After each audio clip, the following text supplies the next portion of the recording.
Good evening. Okay, our first problem tonight is we'll be working with a -6 and a positive plus a +9 with our integers. So we have some red and black chips. Our red, of course, represents our negatives, and our blacks represent our positive. Just like when you're doing accounting and you have a shortage, you say you're in the red, so you're negative, and when you're in the black, that means you are in the positive. I had to make my own little homemade chips.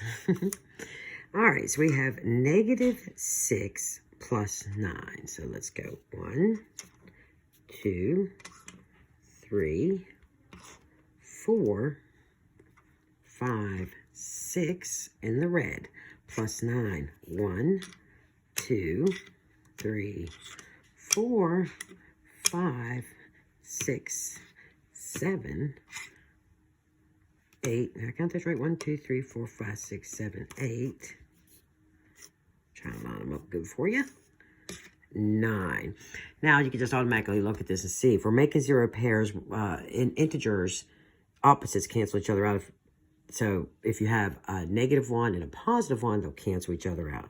So, we call them zero pairs. We have 6 zero pairs right here. See, 1, 2, 3, 4, 5, 6. They will cancel each other out because one negative and one positive cancels out. They are no longer. So we're going to take away 1, 2, 3, 4, 5, 6 zero pairs, which will leave us with 3 black. And as we recall, black are positive, so we are left with a 3. Okay, we are working with our integers, and we are using our chips, our red and black chips, red for the negative and black for the positive, to figure out the problem 3 minus a -4. So first we'll take our black, the 3, because it is a positive number. 1, 2, 3.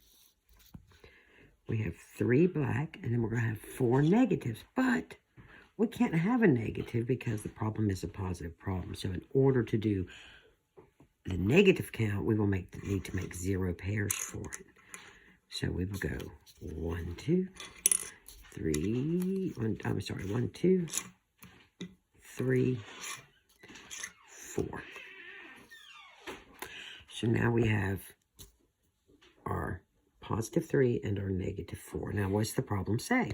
The problem says to take -4 from your 3.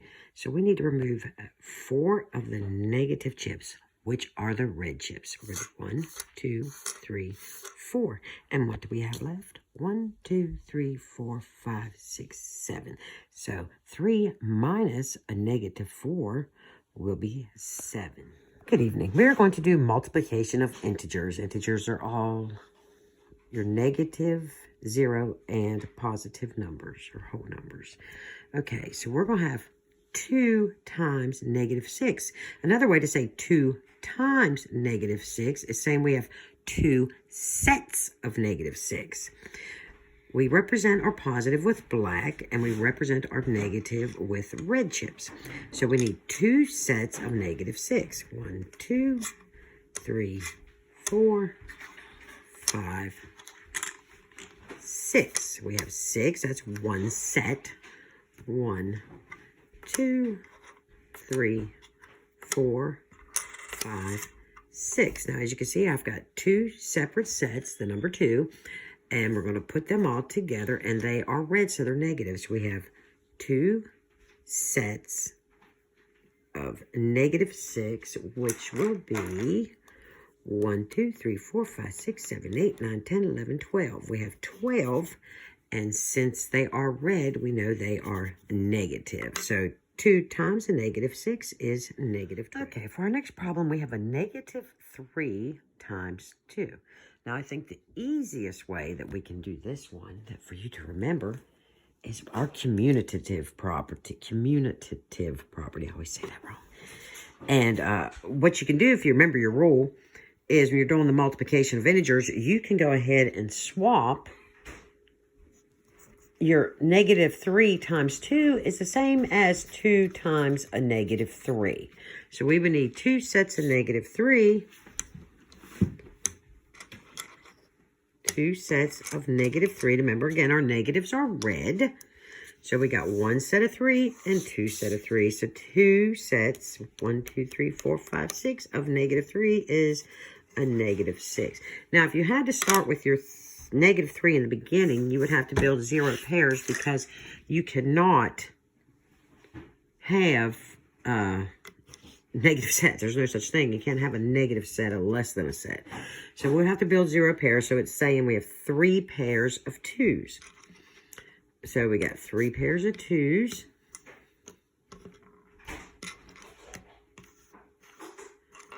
Three pairs of 2s. And we're building negative sets because you cannot have you cannot have unexisting sets. So you have to build, you have to build 0 pairs because you cannot have negative sets. So now we have 3 sets of 2. And negative 3 times 2, we need to take out our positives because the 2 is positive. We're going to take out 3 sets of positive 2. 1, 2, 3, and once again, we are left with 1, 2, 3, 4, 5, 6, or a negative 6.